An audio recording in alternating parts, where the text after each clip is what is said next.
moments after fleeing their home, dodging falling tiles and shattering glass, Indonesian farmer Haji Ruslan and his family stood in a field opposite and watched the house collapse.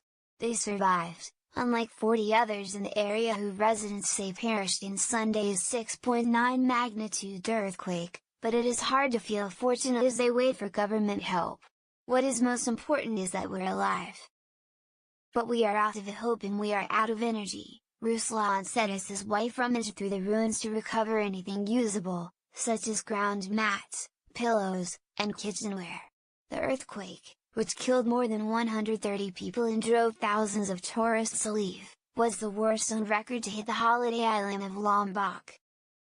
Just a week earlier another quake, of magnitude 6.4, rocked the same area, killing 17 people.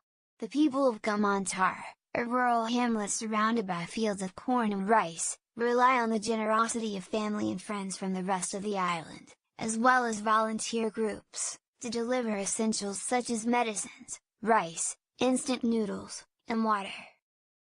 Like thousands living in the farmland and hills of northern Lombok, they camp out under flimsy tarpaulin tents, too rattled by the huge quake and continuing aftershocks to sleep indoors. Most have nothing to return to, anyway.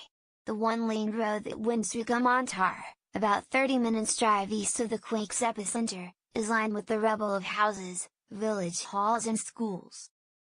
Toppled electricity poles have left villagers without power or a mobile phone reception to communicate with emergency response teams or relatives.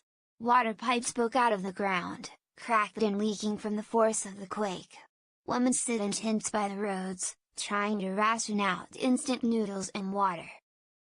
Playgrounds are a mess of twisted metal so children who would otherwise be in school chase each other around the fields and play with chickens.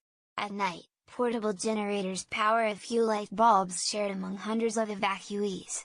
Residents speak of neighbors and family members who died in the disaster, but there is little emotion in their voices. Many remain in shock. It's like being in a dream. "I can't believe this has happened and everything is gone," said Sunyati, who goes by one name. The community is still feeling the trauma of the earthquake and now the aftershocks. Some residents, like Ruslan, are all ready to clear up the debris with their bare hands.